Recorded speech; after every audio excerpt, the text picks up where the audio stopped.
Welcome to the first EMTV this academic year. Independent media in higher education in the Netherlands, including EM, are conducting a survey on diversity and inclusion. We are here with our editor-in-chief, Wieneke Gunneweg. Welcome, Wieneke. Thank you. Wieneke, what do University Magazine or independent media in higher education want to achieve with the survey? Yeah, well, this is a very big survey. It consists actually of two parts. One is that we're looking into all the diversity and inclusion policies of universities and all universities of applied sciences. What are they doing? How much time and money and effort are they putting into it? Do they have like a rainbow, the rainbow path and flags? So we're all kind of looking into that. And the other part, big part of the survey, of the research is the survey.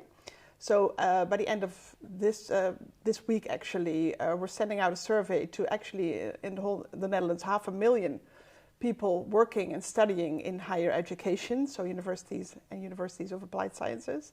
Staff and students will receive this survey actually to see and to test and to look into does this D&I policy that a lot of institutions have, does it have any effect? Do people feel welcome? Do they feel included, or do they maybe at one point feel excluded because other people are included? Yeah. So that's actually what the survey entails. And yeah, as I said, like the aim of it is actually that we want to see if all this time and effort and discussion is having an effect on people, and what the effect is of this.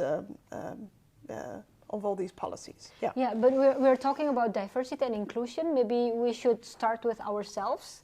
What does EM do to make sure that we're diverse and inclusive? Okay, well, it's in our new strategy that we aim to be diverse and inclusive, but okay, that's on paper. Well, actually, I think EM always has been very diverse and inclusive because we have a very diverse target group. We write for students, we write for staff, and of course, even students and staff are not are a lot of differences within these groups as well. So we've always looked into making sure that there's something for everybody to cater everybody's information need. And how we do that also is looking into the organization, that we have a diverse staff of professional journalists, and also we work with a lot of students and from all kinds of backgrounds, and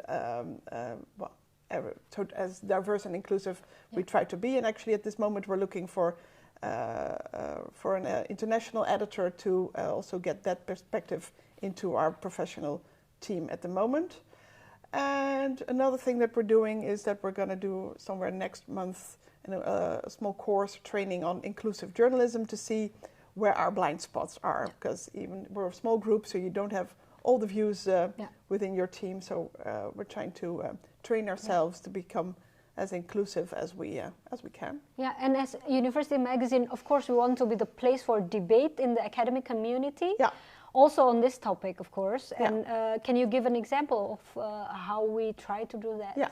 Yeah, of course, we have a section on our website for opinion pieces, so people can send in their opinion piece, and we look into that. And as long as it's a very profound piece, then we can we put it on our website, and then sometimes you get a reply. You put that on the website as well, and you can see that's a balancing act as well. Because I remember we had a news article, I think half a year ago, about the Erasmus University wanting to become a vegan campus in 2013, and we got an opinion piece from people being very pro-vegan and say that's too late, that's too little, too late, 2030, we need to do it now, the world is burning. And then we got a response from another researcher who was saying, well, actually, I don't like that. Why is the university imposing this on me? Can't I make my own decisions on what I eat and what I don't eat? Yeah.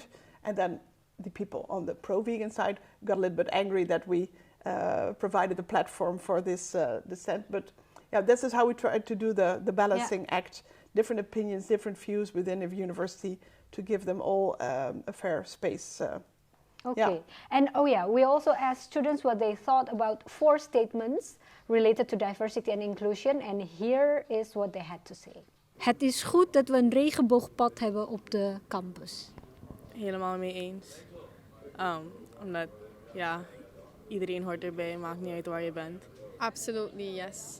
Maar is het de taak van de universiteit om de ruimte te geven? Ja, want je wordt nog steeds gevormd, hier als persoon. School is een opleiding en een opleiding is een manier van vorming. Dus ja, ik denk dat het wel gewoon, de school wel moet denken aan bepaalde zaken te maken met de LGBTQ community. Ja, ik snap niet dat mensen zeggen dat ze neutraal zouden moeten zijn, want ja, het ligt er gewoon.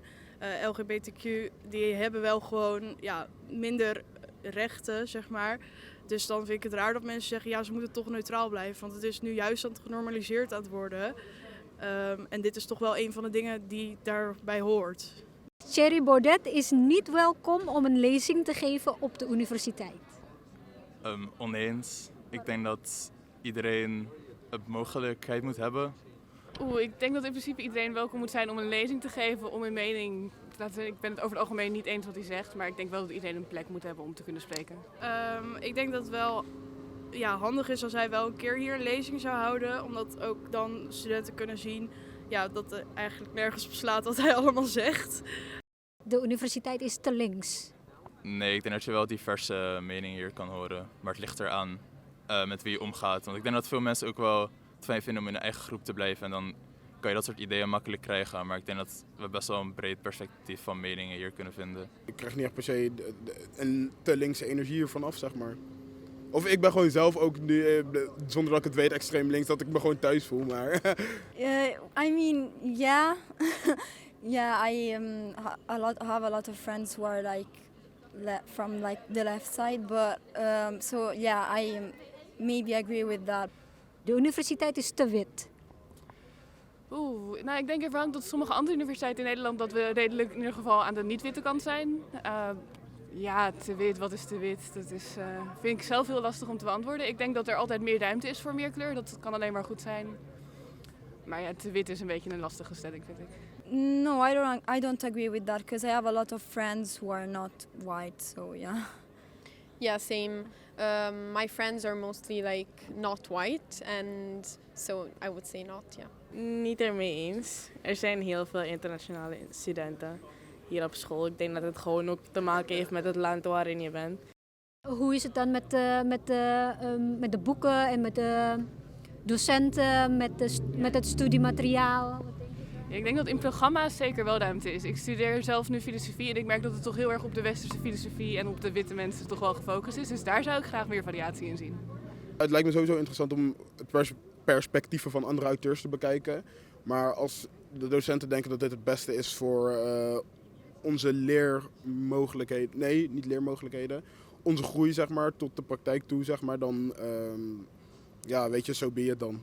Wieneke, one of the students in the video said that the university should give space for minority groups like the LGBTQA+ community. Is it something you see the past years, that the university is expected to give more space to have more role in inclusion and diversity? Yeah, I think so. A lot of group minorities and people from different backgrounds have become more vocal and and very rightfully so actually, to demand their space within the university. I think that's why we have one of the biggest D&I offices from all universities in the Netherlands, working very hard on making policies and interventions at the campus. But on the other hand, as I said before, it's a balancing act because I think university can't be neutral. Some people say university should be a neutral place, but personally, there's no such thing as neutral, because you always make choices for teachers when they select literature for their courses, for selection procedures for students. When you're hiring people, you always make choices, and you make them from your own background, and you try to be as open as you can, but you always bring yourself into it. And that's okay. as long as you recognize that and reflect on that. So I don't think university can be neutral. University should be a place for people to be educated and then therefore also for all people to get their own to be able to enter university, and then sometimes you have to make an extra effort. And I think the balance now is and focus is now on certain minority groups and making sure that everyone gets an equal chance. And sometimes that feels maybe for other groups that they are maybe being pushed away or excluded at the same time. So that's the balancing act, I think, for university. So I think personally it's a good thing, the extra effort on diversity and inclusion.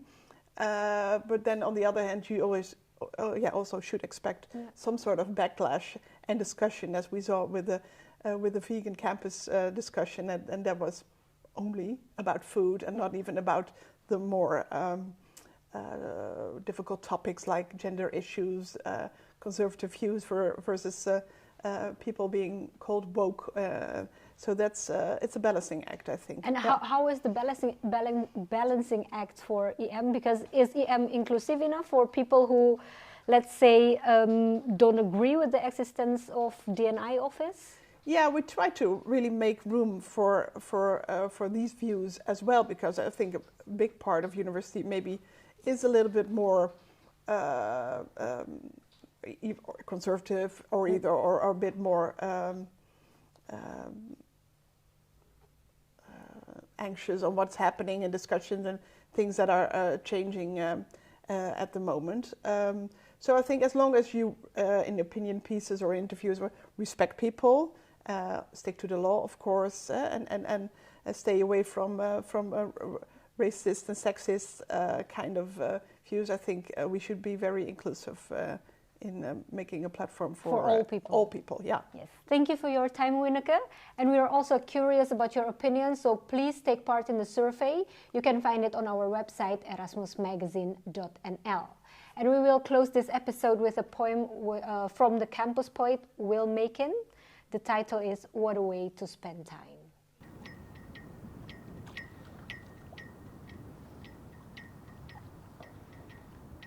We stopped by the rocks, having rode on our clocks, landed on a sunset, our morning was our bed rest.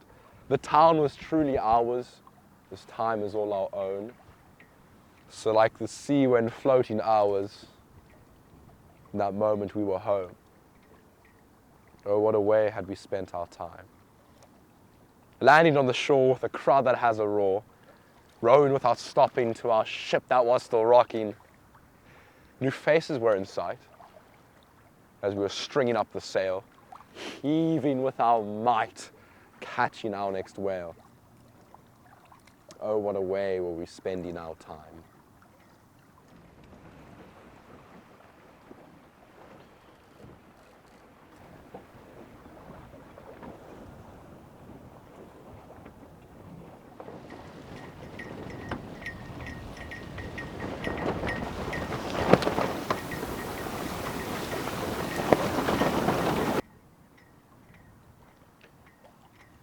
As I stare off the bow, I see the future that will be now.